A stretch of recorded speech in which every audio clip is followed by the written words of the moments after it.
Are you struggling with an addiction? Do you perhaps have a person in your life, a habit, a substance that you turn to that you know is making your life that much more unmanageable? Are you feeling disconnected, discontent? You know that your life could be better than it currently is. Guys, well then this is definitely the podcast for you. Welcome to the Ideas Expanded podcast, episode 6 today with myself, Darren James, and I'm super excited to get this episode out today. Today I sat down with Vincent and Morgane. They are definitely the definition of a power couple. We tackle the subject of addiction. We have a look at their own struggles with addiction and then their road to recovery. They've both been sober for about 4 years individually, and at the onset of their recovery journey, they never in their wildest dreams would have thought how great life could be 4 years later. I definitely took a lot away from this conversation. On a personal note, I've had my own internal struggles throughout the years, and I always told myself that I don't have a problem. I'm not drinking for the wrong reasons.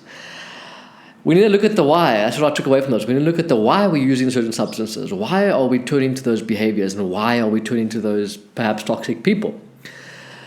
This was an awesome conversation. I encourage you to give it a listen, and if you are in doubt as to whether or not maybe you do have a problem, never ever be scared to reach out.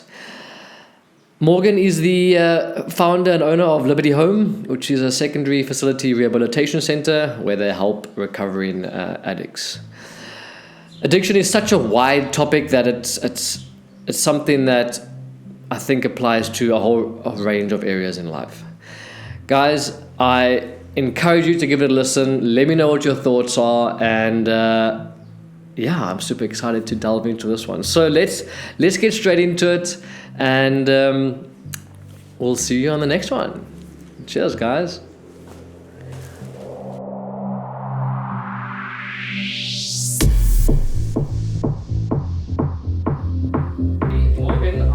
I'll never forget, I met you running through a trail, and you stopped me, you're like, sorry, how far have we got to go?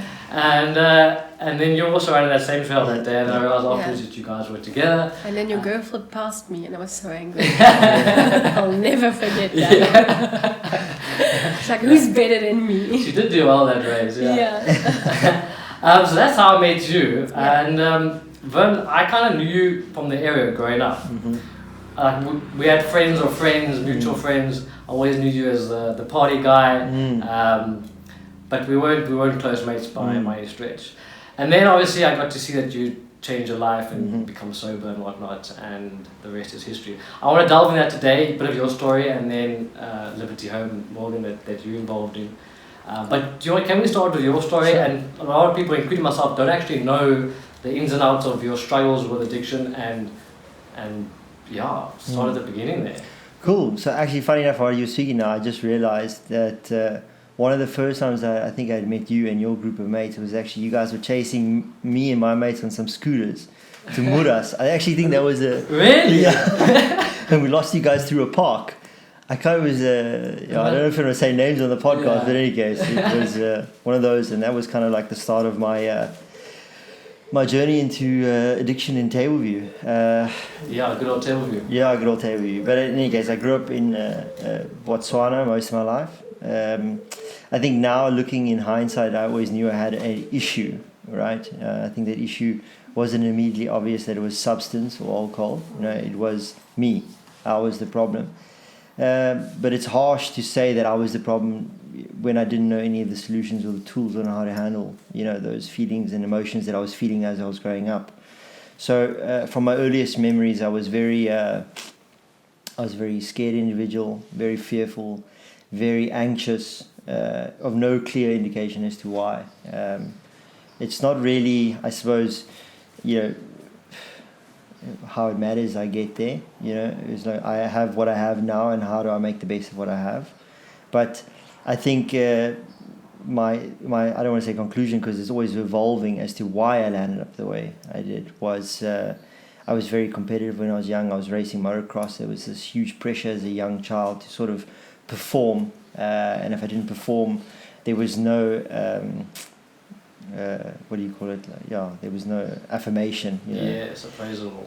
Appraisal, exactly. Yeah, looking for that affirmation, And validation. Yes, and it's highly, now going to like a sort of motocross race, looking at these young kids, like 6 years old, their helmets are bigger than their bodies, and like the amount of pressures on the kids is highly. It can be good and it can be bad, I guess. Yeah. So I think really what happened is when I moved here to Cape Town, I was living in Botswana, there wasn't much of a party life at all. But in Cape Town there was a lot of girls, there was a lot of booze, and I wasn't yet into the drugs, but I was like, there's a whole new world here.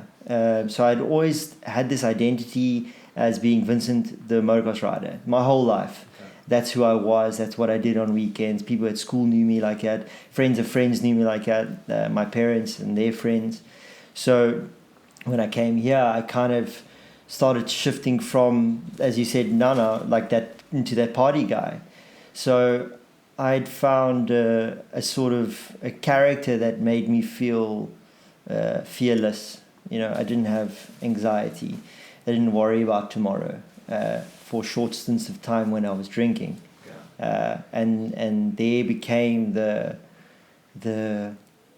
joker of the party, right? And I was that guy. It was fun to be around, also I thought, but for me it was a great time. I just got lost in booze, and it really just happened so slowly but so quickly as well. Yes. Yeah. So I had taken my first drug at a trance party. I'd taken ecstasy. As we all do, yeah. Yeah. Taken an ecstasy tablet, and when I woke up in the morning, I hadn't touched my alcohol. I didn't take one sip of my brandy and coke that we had taken. I no hangover. I felt 100%, and I thought, Jesus, where did the world hide this drug from me? It's so amazing. Why is it illegal? I couldn't understand. I was like, it made me love everyone. I was fun, and there was no hangover. And I want to share it with the world. Like, you should take more of this. And not seeing a problem with it, because there was nothing. No one died. Yeah. I didn't have a needle in my arm. I wasn't behind a dumpster. I still had a pocket full of cash because it only cost me $150 for that pill. It was less than what I would have spent at the bar on booze. So the sort of warped perception on drugs started then. I started. It didn't have. It was like months afterwards. I then I think. How old were you then? When you kind of started dabbling in... To be honest, I think I was probably 19, 20, about then.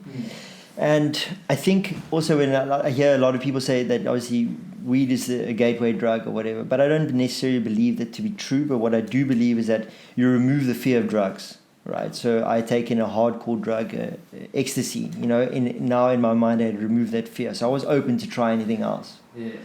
So cocaine came along, and that was also quite a trip. Me and my friends started getting more involved in that, and then. But again, it wasn't every time I drank was it a problem. It was like every night. Oh, do you guys feel like doing some coke tonight? So we're like, okay, cool, yeah, let's get a bag. Then 7 friends would chip in for 1 bag, And even if your intentions aren't there to do it, you have a couple of drinks, and it's yeah. Before you know it. Before you know it, you're driving to the dealer getting a bag. But I think just to come back to realizing that I had a problem at such an early age is that I never drank normally. Never. From the first time that I drank till I get absolutely fucked. Vomit or pass out. It was never let's have 1 or 2 beers and go. I had realized that I had a problem from then already, but I didn't know then, right? So this obviously talking in hindsight now. Then the drugs got a little bit more often and a little more hard, and now we're talking a period of 2 years. So again, it's not noticeably different. I still had some money.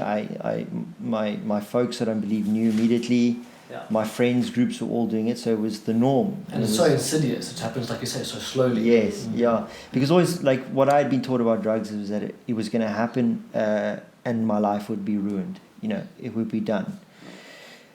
Which is the perception. Once you take that drug, you never turn back, which is the truth. Yeah. But it takes a lot longer to get there. So I think the whole process of recovery is defining who I am, and that I had to do obviously to put down the drink and the drug. But yeah, to get there, to start that process of recovery, did you hit like a personal rock bottom, or what was the catalyst that inspired you to be like, okay, I need to change, something's not right here now? Was there a moment that you had? Was there like a rock bottom? Or far more than I care to admit. okay. You know, like every fucking weekend or every Monday or Tuesday I didn't go to work, you know. It was a long process, but why it was so difficult to like kind of look myself in the mirror and be like, okay, it's enough now, is because it's so shameful. It's so fucking shameful to say, I have a problem, and the ego gets in the way, and to say like, I am not enough to solve my problems, which is huge for a narcissist, you know, for me to turn around and say like, I'm not in control of my emotions and feelings anymore, and I now need to be vulnerable to say, I need help. So to think like someone else could help me with my problems was crazy, you know. So help wasn't even a thing. I was my own help, but I was also the cause of my own misery as well. But that I couldn't see in the time. But yeah, so what had happened, it was like a series of events that had happened, you know. Where you know your intuition screaming at you like something's wrong, you can't keep living like this. Yeah. So I mean, some things it started happening, but I mean, like I was so far, like sort of living in like a bit of delusion that my parents had caught on to what I was doing. You know, they wanted to drug test me. Work had kind of like got an idea, but were too sort of they were stepping around the topic, never to really address it head on.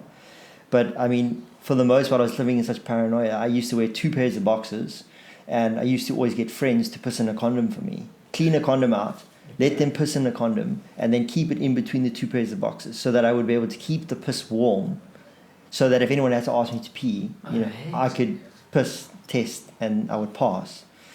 And the amount of times that I used to do that, and I wasn't even necessary, was like probably 100, you know. Really? Yeah. So, and the times I didn't have the piss on me is the times that, so it didn't work. But it's just, I think, to give you a bit of insight to like sort of the sheer denial and fear that I was living in all the time, just so I could fucking have a good time on a Friday night. But yeah, so I think that's sort of what the last time I had a big off. I had a fight with at the time a girlfriend of mine, and I went off for 2 to 3 days, and I we did as much drugs as we could, and then it was a Monday morning. Pretty much everyone had gone to work. Me and one other guy was sort of hanging around a coffee table where we had been for the last 36 hours, just sniffing lines and calling it a jaw and not really looking at what we were doing, you know. And yeah, I just, at that time I was like, you know, I was in trouble at work, you know, they were probably about to fire me. At that time I had also moved out of my place into my parents' place and was renting it out, so my parents could see what was happening. I wasn't there to, you know, get my work clothes on and go to work on Monday. So they knew, like, and I was kind of faced with the reality of like, it's time now, you know, you got to do something about this. But just kind of looking at myself in the mirror and just being like, I don't even know who you are anymore. And being so scared of myself was frightening. You know, kind of thinking about it now, it makes me feel so unsettled that, or sympathetic, I guess, to that guy that was so empty inside that, I was too afraid to just say, you know, I need help. But sure, that's super interesting. Like something that you mentioned earlier that I haven't really spoken about, but I was brought up in a parents drinking and then drinking culture and everything. It's being normal. But one thing I noticed with myself as well, and I still drink occasionally, but I've taken a massive backstep from it because I also realized since when I started drinking, I couldn't just have 1 or 2 drinks. It was just carry on drinking the whole night. I couldn't. For me, it was a case of once you start drinking, you just don't stop. You don't stop partying. And it was a continuous thing. And no matter the environment that you're in, you'll look for a reason to carry on partying. How big did your environment play a part in your problem? And then also, did you have to change your environment quite drastically once you started the road to recovery? Yeah. So I mean that's the biggest realization, is that, so when I went into rehab, I kind of thought, okay, I'm going to do this thing for 6 weeks, I'm going to get it done, and that's it. Not realizing what recovery is and what rehab is all about. And there's a huge misconception as to what it is and what you actually need to do in order to recover from drugs and alcohol. So in the recovery world, we say we are recovering. I'm always recovering. There's always some sort of character defect that I can work on and grow and progress.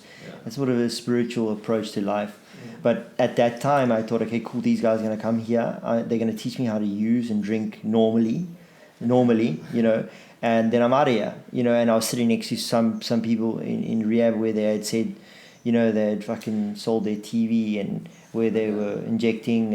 And I was like, I'm not like these guys. Like, they're nothing like me. You know, the worst I've done is crash my car. And like, you know, sometimes I'd sold the phone, but I bought it back. So there was this huge, like, a justification to myself the whole time that I wasn't like anything. Yeah. Anything so there like are different degrees of more hectic, I suppose.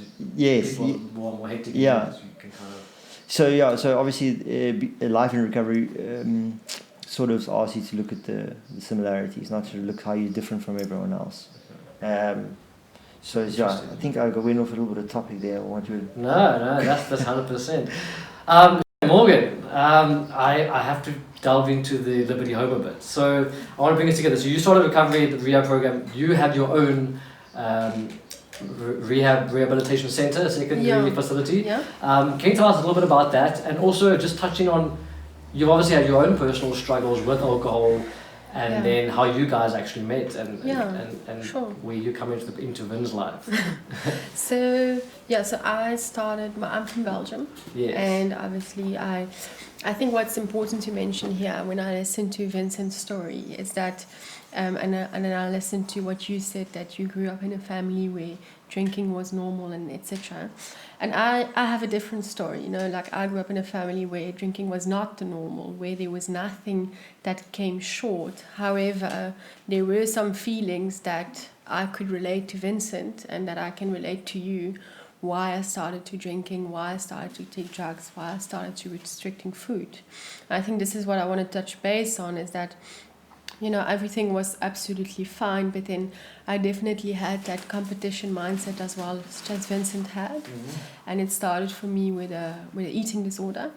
Okay. So started to heavily restricting, started completely unconsciously making competition with someone else, and then competition mindset goes up and 3 kgs goes down, and then the next month's 25 goes down.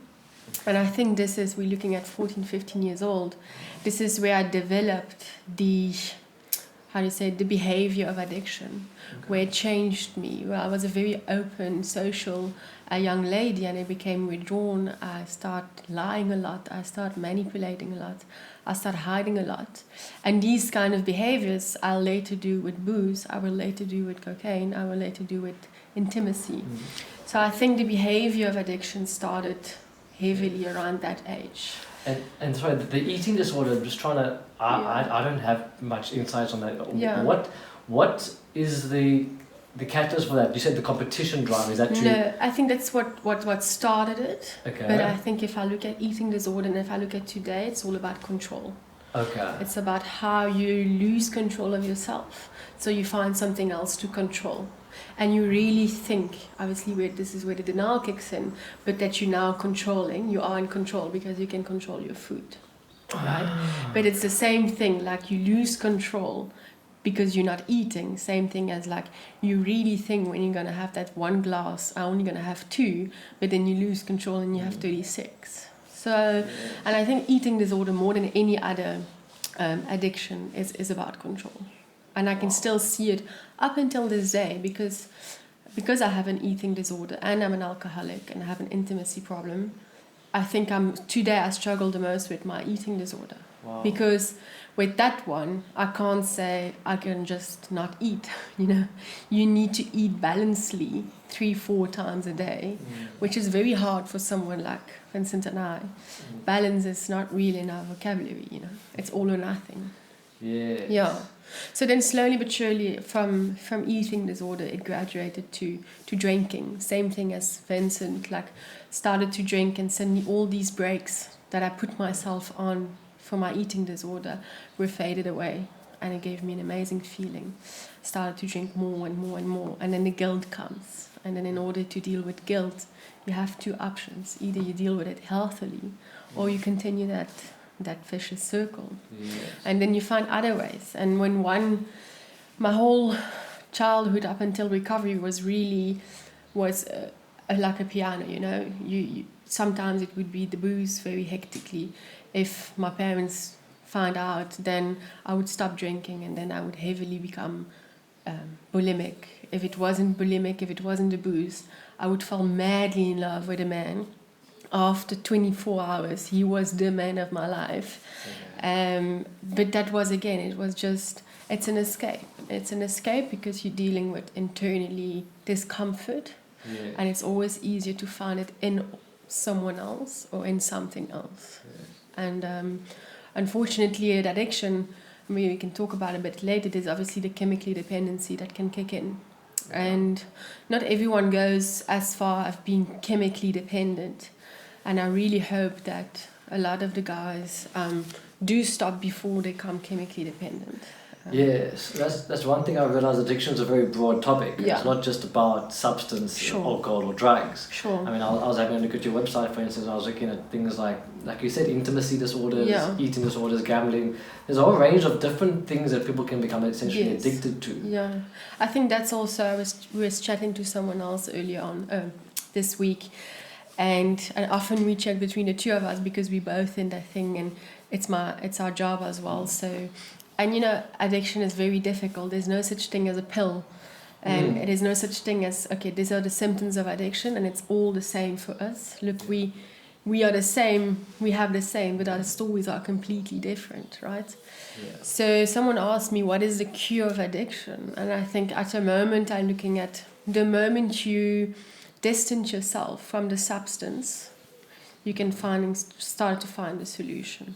With that I mean that if you focus too much, if you focus on the substance, and okay, it's easy to stop drinking and whatever, the addict in you, the behavior in you will pop up in something else, whether it be booze, drugs, intimacy, food, love, anything.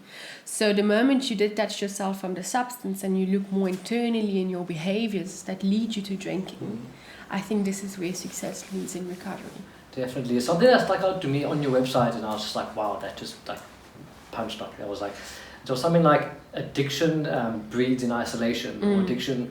Now it's just like, wow, just thinking back in my own personal life, and I think there's something to be said for that. I think the power of community and the right people around you, all of that can have a massive impact on your life. Do you see people that are lonelier, more susceptible to addiction, who are lonely internally or isolated? Sure, I think we see them as lonely, but they don't feel lonely because they have their friend, which at that point is their drug of choice. So this is why it gets dangerous. But yeah, sure, 100%. There's this huge element of guilt and shame. There's this taboo around drugs and alcohol that especially we as young people, it was very easy for me to admit at 15 years old that I have a problem with eating. But it took me 8 years to ask for help and saying that I have a problem with booze. I was so shameful. But unfortunately, because of that, I kept in it for so long. And I'm lucky, and we're lucky that we're such an extreme that we fell down we fell on our knees quite quickly. But usually it takes longer to reach that rock bottom that you were talking about. Yes, definitely. It's so interesting. I was just listening to you guys speak and thinking about my own personal life, and I mean, I've never really spoken much about it, but I've had some periods of time in my life where I'm like, shit, do I have a problem or don't I? Like, you know, when you denial or doubt, but on reflecting in my own life, I think it was instances of being lonely, internally lonely, where I'd be out, be the party guy with all the people around, but feeling lonely inside, not feeling a sense of meaning or purpose in my life, not something missing. And then it's easy to turn to the drugs, the booze, the whatever, just not wanting to be in your skin and finding an escape for that. And then my life's changed a lot since obviously I started dating Tara, and once you have somebody specifically in your life, I'm sure you guys have the same dynamic where you have like a support system, or you have people around you that encourage you to be a better person, or to fill that kind of void. Definitely I feel has not made me want to turn to any substances as per se, whereas before I used to want to. and the right people in your life. How would you guys you help each other, basically? Yeah, for me personally, if I had to meet Morgane 6 months into recovery, it would have been a complete disaster. Okay. This is Morgane saying you substitute one for another. Yeah. You know, where it wouldn't be cocaine and booze anymore. Okay. It would be now Morgane, you know, and I would replace that addiction. It would be unhealthy. It would be constantly texting, the constant feeling of being insecure. So the process of recovery is putting down the drink and the drug, right? That's the first step. And that's what everyone thinks it is. I've stopped drinking and I've stopped smoking and I've stopped putting things up my nose. That's the end of it. Yeah. That's only really the beginning. That's the first time you're able to be vulnerable enough and look yourself in the mirror and say, okay, cool. Why did I start picking up those drink and drug? Why did I use them to the point of excess that I didn't recognize the person in the mirror anymore? You know, what was the chain reaction that led to those events? And it's not the drink and the drug. The drink and the drug is sort of like the solution for a temporary period, keeping that person alive long enough. So I've spoken before where I'm like, thank God for drugs, you know, yes. because I was so insecure, shallow, not brave enough to ask for help that it kept me alive for long enough, because I was so insecure about being, you know, even in my own friends groups, yes. You know, by image conscience and all that stuff. Yeah. So I think, just to answer your question, is that if it was early on recovery, I think Morgane and I wouldn't be together today. You know, I had to work on myself. Yeah, so I was going to get to ask you, have to do the inner work. You have Yes. to reflect and want to better yourself, and then eventually, once you've figured out your own shit, so to speak, you're like, okay, then you can. Yeah, because otherwise you would substitute one for the other. Exactly. Yeah. So I think it's so important that we didn't meet it early, and that we met each other almost 4 years into recovery. You know, so we did a lot of work on ourselves, and fortunately, I had other relationships. Morgane also had other relationships in recovery, not only in active period, and that gives you everything in your life is a learning curve, you know, especially relationships. So I knew what I didn't want, and Morgane knew what she didn't want, and that's a far easier answer to your question. Is that I know what I want in a person, and then, you know, we'd been through it. So when we had met each other, yes, we complemented each other in a way that I was boundaried enough to say, you know, X, Y, and Z, that doesn't do it for me. And she's like, this doesn't do it for me. I'm like, well, that's cool by me, that's cool by you. But if I was still in that early stage of recovery and I was people pleasing, I would be like, no problem. Like, step on my boundaries, you know, do whatever you want. Like, and then just turning resentful, angry, you know, in the background. And then that could result me in picking up again, you know. Yeah, so people pleasing touches home for me as well, yeah. Compulsive people pleaser I was, and trying to change that is. Yeah. Just quickly before we move on, so environment, how was particularly your friends group change, all of that, once you got sober? Was it difficult? Did you find, you know, once you realize, okay, I've got a new path in my life, making those changes with the people you surround yourself with and the environment, was that difficult? And how? Sorry, that's what you were speaking about earlier, and I went off track a little bit, but I think the thing for me was, it was a big thing in rehab. You know, I was kind of like saying, I don't have any new friends. I don't have any friends, and there's this like, oh, poor me kind of feeling. It's very real. It's very hard to call someone out on it in recovery. Like, you need to get rid of your friends. They're bad for you. Even if you were the bad one in the friends group, you need to get rid of those mates. And it's so hard to tell someone that, who really feels like these people are their only friends. And that was really hard for me, you know, because it was like, okay, well, who am I going to socialize with? So a big shift is that your perception of fun has to change, right? Pissing it up on a bar on a Friday night until Sunday morning is not fucking fun for anyone, you know. It is for a few hours, and I'm not going to say I didn't have any good times. I fucking did, and I don't regret anything, you know. I'm sorry for the people that I hurt, that's for sure. But so I was faced with the decision, you know. My counselor said to me in rehab, listen, you, by leaving and staying in this friends group or friends with people who are in that, you know, your old life, you're just keeping a back door open. And then I started looking like, okay, who adds value to my life, and whose life do I add value to? You know, it has to be a two-way street, not just give, right? And majority of my friends were the people that I only socialize with fucked on a Friday night, and who would go halvies on me with a bag of cocaine. You know, those were my friends. So you have to almost like wake up and be like, okay, these are not friends, you know. And then I had to sort of divorce myself from that, and it was a lonely time. It wasn't easy. I mean, and that's I think my character defect is definitely feeling lonely. I don't want to feel alone, and then divorcing myself from an entire friends group and not having friends was petrifying. Yeah. So I feel like similar to what you say, it's like listening to myself, how I feel on certain things, but it's super interesting. If I can just add something on that, like I have, I think, a little bit of a more radical point of view on that.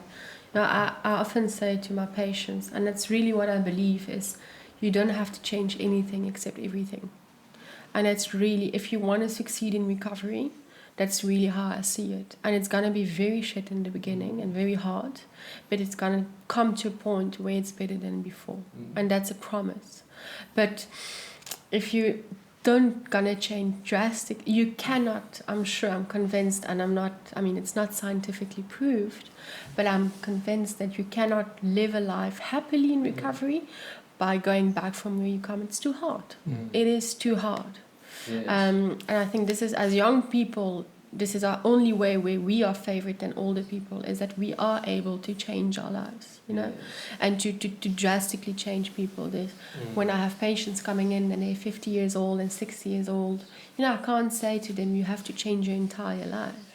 But unfortunately, I think that's necessary. Yeah, when you're young, Because for me, what I found was, it wasn't necessarily about the friends being the bad influence. I was the bad influence on myself. It was like, I would always have the best intention. Okay, cool, I'm not going to drink anymore. I'm going to stop drinking. I'm going to go out. I'm going to have fun. I'm not going to drink. And it was never anybody else's problem but my own. I would end up drinking. And then it's easy to be like, oh, it's the friends. The friends are good people in their own way. And if they want to drink, that's their own thing. But if you want to better yourself, you have to remove yourself, because you can't trust yourself, essentially. That's what I found. Yeah. I eventually couldn't trust myself to some degree with my own behavior. And I'd be like, there's a common denominator here. It's you making the decision to do that. So you've got to remove yourself from that environment and then make better choices. Liberty Home, can you tell us a little bit more about that, how you started it, and how you specifically help addicts in all different types of addicts at your center? I think I started at what I've just said. Yes. I was working in corporate. I have a bachelor and master's in science and economics, which is completely the opposite of what I'm doing today. Okay. But I did realize quickly that for me, going back from where I come, that it's not going to work. It's going to be too hard. So I'm very fortunate that I made that realization at the early stage. So then I started thinking, I was in inpatient treatment for 8 months. Okay. And 5 of the 8 months were primary care. So primary care, where you are locked in between 4 walls, and they take away all your priorities and your stuff, like a phone and all that. So, and again, it's quite easy. It's our theory that Vincent and I share. It's quite easy to stay clean from drugs and booze between 4 walls. But it's about how now am I going to live in society, and how am I going to trigger myself that my addiction doesn't pop up in other ways. So I felt that coming out of treatment, even being clean for 6-7 months, I was still scared to go into a shop, to be confronted with booze. And that was the thing that we need to be confronted. We can't run away from that. So then I decided to start a treatment facility, which is not a primary care. That means that the patients needs to be going through primary care prior to be admission at Liberty Home. They need to be detoxed. They need to go through these first stages of denial, like when we all go through that, where we think now we're going to use successfully, but very quickly you realize that's not possible.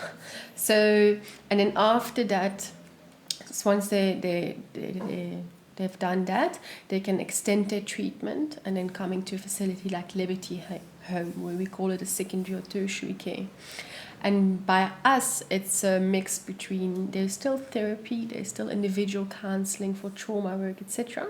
But there's also time and place for them to go out, to go to meetings outside the facility, to start working on their CV, to hopefully start, having a job, having an extended hobby.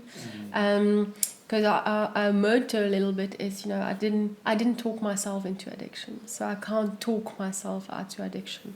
It's one thing to sit with a psychologist and to talk about everything, but you need to do it.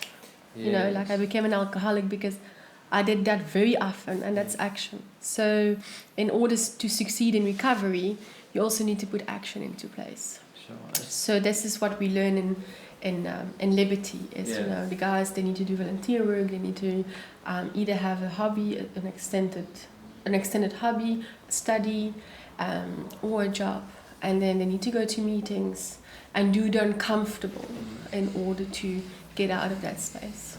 It's like you almost put a life together back for them. As much as we can. Yeah, obviously they still come back in a safe house, and I can guarantee you that there's no drugs or alcohol in my facility, facility. But still, yeah, if they wake up in the morning and they want to go use, they can. You know, they're leaving, they call a dealer. As a drug addict, you know where they are. You can spot them a mile away. So they can't. They will be tested. They will be discharged. Okay. But the possibility is there. So that in order, when they're leaving a place like Liberty, they're closer to reality, and the gap is not as big. Because you, like you said, you're not stuck in between four walls in a hectic treatment center, then boom on the streets. Exactly. And that was for me. You have a bit of a halfway. Yeah, the gap between an institution and real life is very big. And that was, I think, why obviously the succeed rates of addiction are quite small. Yes. Because people stay stuck in about, you know, the therapy and all that. Yeah, definitely. And not doing the uncomfortable. What do you think is the number one factor that Liberty offers? Is that sense of community and support that helps people I think we continue to be sober, and the certain therapies that you offer? Yes, I mean, we called it Liberty Home because it's a very homey environment. Okay. Like, it goes back to what you said earlier on, like in active, you're often in isolation. Yes. So we created a very homely house, not institution-like. I love it when our patients call it, or when they say, like in an SMS, I'll be home at 5 o'clock. Or are you guys having dinner home tonight? So that's really when I know we're doing a good job. So the homely vibe is very important at Liberty. And then I think also the action part. Show not only talking the talk, but walking the walk. Yes. And what are you looking like stats-wise in terms of the amount of people leaving Liberty Home and that relapse? And is it... Our stats are not good. I think at the moment we can... I'm sure, I mean, I have patients staying from 1 month to a year. You know, we have also patients that we said, listen, it's getting too comfortable for you. You need to get out of here. Because you've got to get to the real world eventually. Yeah, because a lot of them, it is comfortable, you know. But the stats are not bad because of Liberty. I mean, the stats are bad because it's just the odds are stacked up the individual of being an alcoholic or an addict. Especially in society where it's normalized, especially drinking. It's like, to stop drinking 100%, it's like, it really takes a conscious effort in this society, I suppose. Sure. The temptation is there. Yeah. What are your guys' perspectives on, like, it seems like in society we view as like you're alcoholic or you're a drug addict and you need help, or you're fine. What about the person in the middle, the moderate drinker, the kind of functional alcoholic who doesn't really think they have a problem at all, but it's impacting their lives? Have you seen people struggle with that?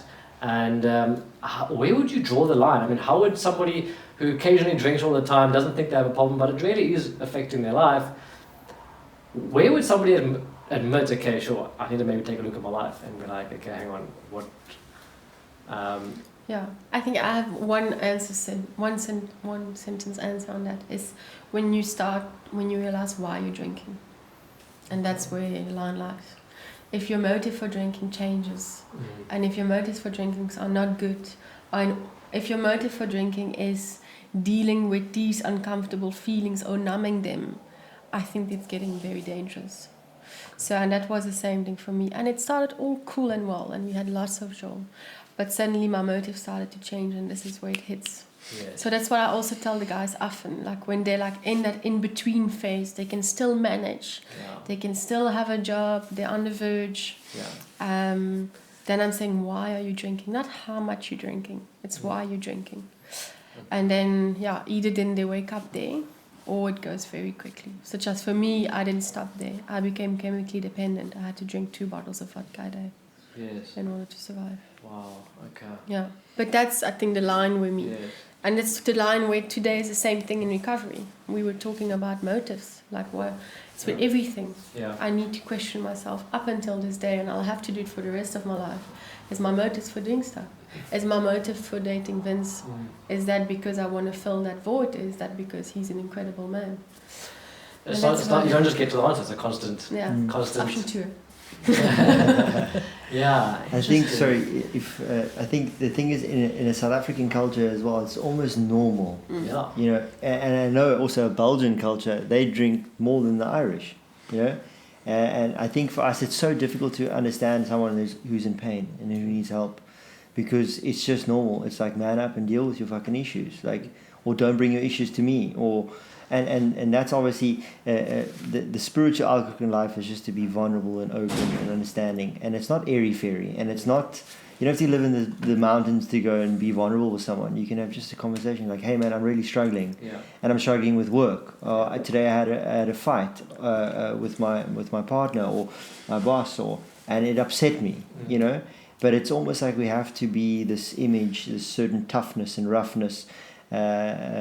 Men and women, you know, we have to have this hard exterior and not allow things to affect us. And there isn't space in our lives where we're allowed to be vulnerable enough. And I think specifically with addiction and alcoholism is that, you know, I was asking the people the wrong things, the wrong people. I was like, do you think I have a problem? And be like, no, dude, no ways. Yeah. It's normal. Like, because I would have a big weekend and then I would wait 2 weekends because I'm justifying to myself now that I can go 2 weeks without a drink or 3 weeks without a drink. But then the problem is that as soon as I have one, I'm powerless now. Yeah. Right? I now have to have 10 and then call the dealer. And then it makes my life unmanageable. And those are the simple things that you can ask yourself, like, am I powerless over what I'm doing, and does it make my life unmanageable? And it's so simple, but you have to be so honest with yourself. You know, you have to be brutally honest with yourself and say, yes, this is making my life unmanageable. And that unmanageable doesn't mean that you have to miss work or get divorced or lose your children, or is it making is there that internal turmoil, you know, within yourself where it makes yourself unhappy with yourself, that you can't have a relationship with yourself? That's, I think, and then also we need to move from a perception of that an alcoholic or an addict is someone behind a dumpster with a needle in their arm or a brown paper bag. That is, yes, that is what happens untreated. Yeah. That's what happens untreated. That is the result, and that's the reality. And even that's the perception out there. Yeah, so it's addicts in the dumps there, like. Yes, yeah, and that's why I never had a problem because I wasn't behind it. But I mean, fuck, do you want to get there and then realize you have a problem? Or like you want to do something about it now, you know? And the reality is that if I had to go and pick up a drink or a drug now, I'd probably be fine. I wouldn't die, and I probably won't be locked up. But the reality is my quality of life will drastically change, and it will progress to a point that I will probably kill myself, you know, where I won't be able to look myself in the mirror anymore. So again, it's that slow progression again. So we got to adjust and change the norm, like, you know, we need to be more loving and caring and compassionate to one another.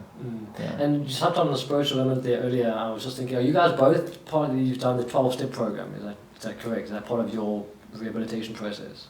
Is the 12-step a big? Yeah, it is. Is that part of the? I know there's a spiritual element in that, finding that, all the elements, and then also I wanted to touch on how big is the. From what I've heard somewhere, that I think it's the 12th step, the last one is giving back, or it's being accountable to somebody else, helping somebody else moving forward. Is that an integral part in staying sober? Is helping others, and is that quite a big? I think each. We definitely. I mean, we've both done the 12-step program, and we still go to meetings now and then. But I also don't have a closed-minded point of view that that's the only way that's working. Yes. I think recovery, such as addiction, is different for everyone, such as recovery different for anyone, and you need to find what works for you. We can obviously guide you in what we've seen working for other people, but you need to find for yourself. But the 12-step program, you know, the first step is realizing that, hey, you have a problem and you're powerless.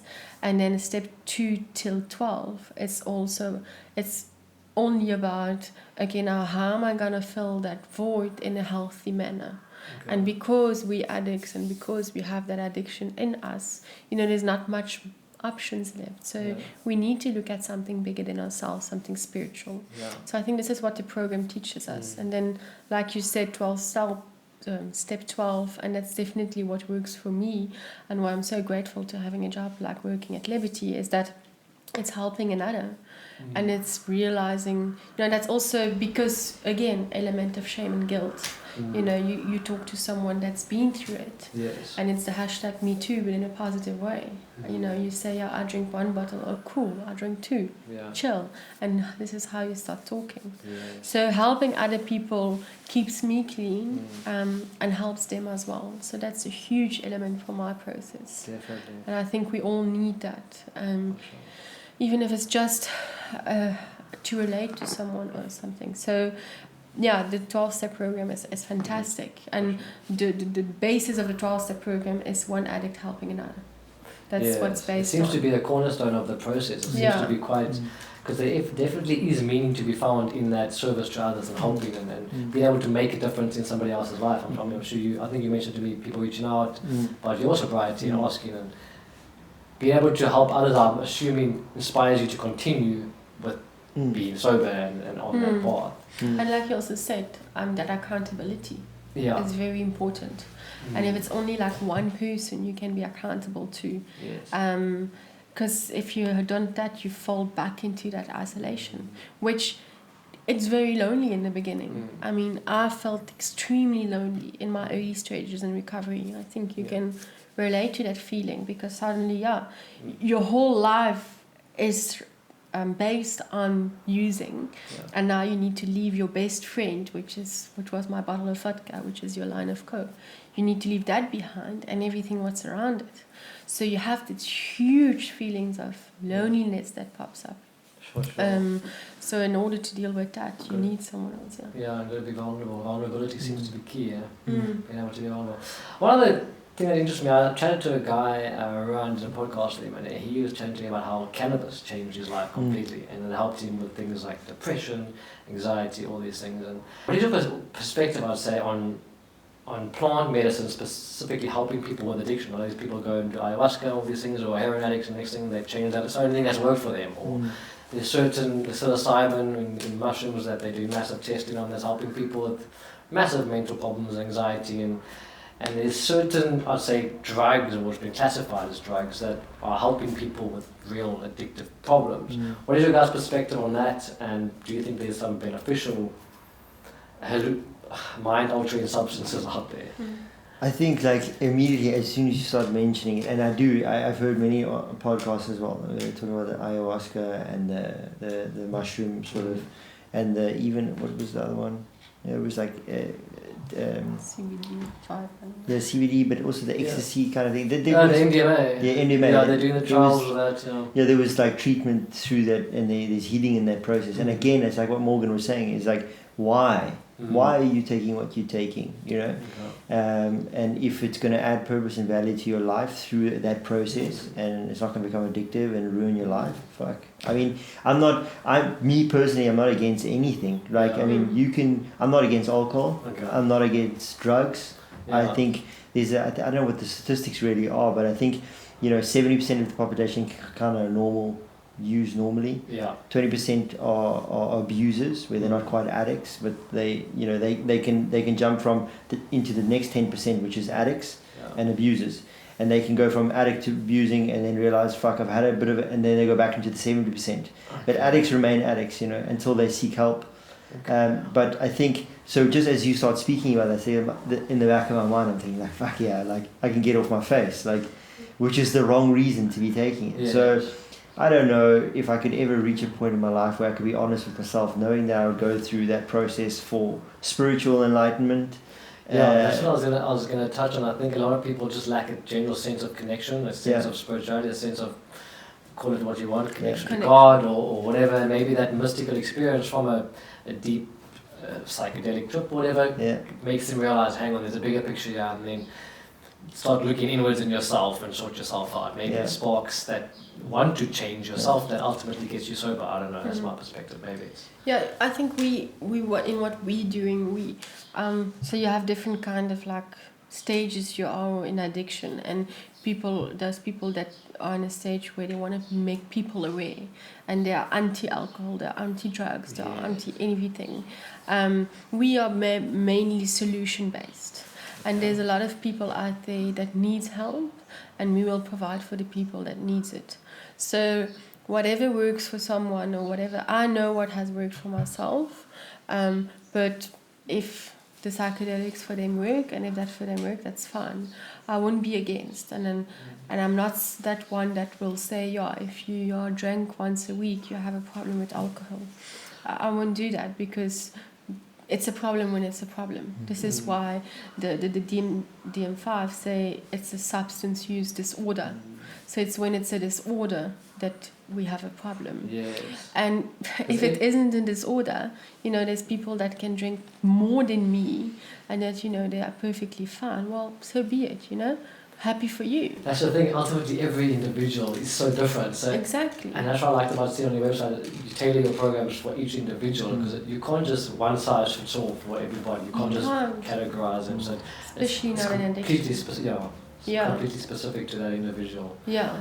Sure. So that's what we did. It's like when you know very well when it's a disorder. And we all know that thing. I will still know when it became a disorder. Sure. And I think this is where we need to look at. Definitely. And for people out there that kind of feeling, sure, I think I have a problem, and they know that they have a problem, but they're just too scared. Because I think that, let's face it, the fear of taking this new road in life and being like, actually, hang on, I need to sort my life out.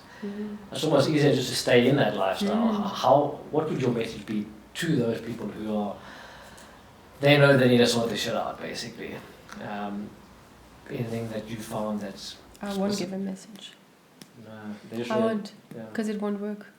Okay. They need to decide themselves. We've been blessed. We've been and both Vincent and myself have been offered all the help we wanted. I think I saw every psychologist, psychiatrist, addiction specialist in Belgium. But we're not stupid people. We manipulate them around it, and we go ahead. Whereas when you fall on your own knees, this is when it works. So I will never persuade someone to go and sort their lives out. I say continue.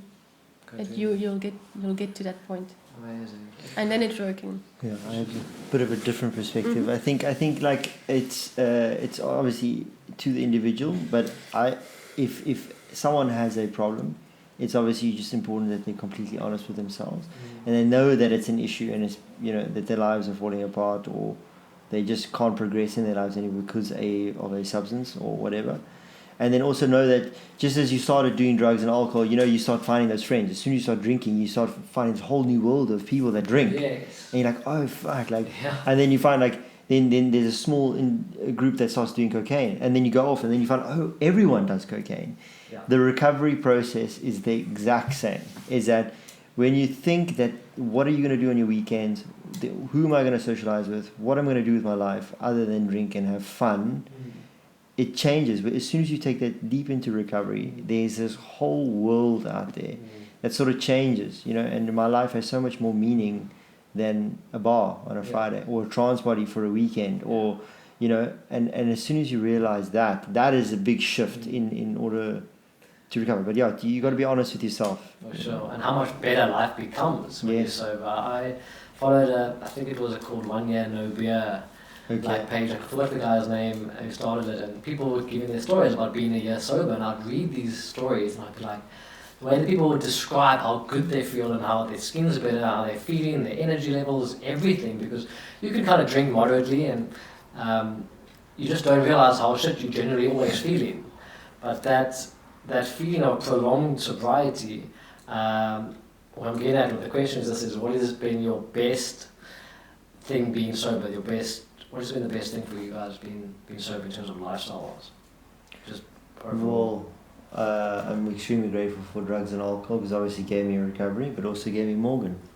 I think that's obviously, I'm glad we met at the time that we met, so I was healthy enough to handle the emotions that come with falling head over heels in love with someone, Wow. And that's special. I wouldn't have been able to handle that in early in recovery, and I definitely wouldn't have been able to handle that in active.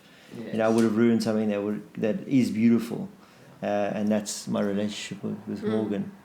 Yeah. Amazing. Yeah, for me, in early recovery, is that sense of being free, because you're so captured by your addiction. Like it really, it takes you prisoner. I don't know if you can relate to that feeling, but like it consumes every single bone of you. Yes. And when you come off that, and it's not straight away because you obviously suffer physically as well, but that sense of being free, like it's almost a strange feeling where you don't need to think ahead, where you're going to get your next drink, is my breath going to stink, are they going to see it, like it's a whole thing. Okay. So that sense of freedom was a big one for me. And then slowly but surely your gifts are getting bigger. Yeah. And today my biggest gift is definitely my relationship with Vincent. Amazing. Yeah. You guys have got some exciting news? Yeah. You going? Yeah, it's being able to be pregnant, and I'm pregnant today. Yeah. Are we 9 weeks? Yeah. Amazing. Because that's also, it was a big one, because obviously with your eating disorder, Yes. which makes it very hard for a woman to be pregnant, Yes. and all these kind of things, and to be able, you can't even be responsible for yourself, and now Yes. you're responsible for a household and a little life in you. For sure. And just quickly, how long have you guys been independently sober? Or I'm 4.5 years. Okay. 8th of March is my sobriety date, and Morgane's. And I'll be 4 next week. amazing, Yeah. amazing. At the start of your journey, would you have ever thought you could have come this far in life? 4 years later. No. No, not in my wildest dreams. Sorry, and something just Morgane said now that it reminded my biggest also sort of gift in recovery is that the guy that always used to look in the mirror and like in disbelief of who this guy is looking back at me and not recognizing that person, is that we all have like sort of romantic ideas of who we are, right? Like a good person, and I love everyone and I try to be compassionate. We all have those idealistic views of ourselves, and recovery gave me that I wasn't the biggest cunt that I thought I was. I was actually a nice guy. I could be compassionate and I can be loving. I'm a good son now. I wasn't for many years. My dad hated my guts. I almost got my parents divorced. So recovery gave me the fact that I could look in the mirror and say like, yeah, I'm proud of you and I love you. That's a huge thing. Amazing. Yeah. Sure. That's awesome, guys. Yeah. Sure, that's amazing. It's really, really, yeah. Once you sort your life out and get clean, it's just amazing what you guys do. Look at you guys. It's really cool. That's why I wanted to have you on here, because I think you have a lot to offer. So thank you so much. I believe there's anything else you want to add and leave off with. No, just thank you very much. Yeah. From us, thank you very much for having us Thank and you for allowing being us to open your for that. platform to reach out to anyone that needs help. Because that's also the thing I think we need to be aware of, is that because again this element of shame and guilt, everyone will start finding solution in isolation. Your process of finding solution will start in isolation, of being aware, and it's with podcasts like that and that people will listen to, and something will click and they will be able to relate, and this is where it starts. So well done on you for holding these. Thank you so much. I think one book or one podcast can be anything. Even one simple thing can change somebody's whole trajectory. And podcast specifically have changed my life, and I thought I'd get into it. And I mean, we've chatted back in the day. I think a couple of times I've reached out to you and been like, because I saw your journey and I've had my own kind of struggles with that. And it's when you reached out to come on the podcast, I was like, I gotta get you guys. So it's a massive privilege for me and honor to have you guys. So thank you so much for coming out. Yeah, cool. Yeah, we're gonna do this again sometime. Yeah, Cool.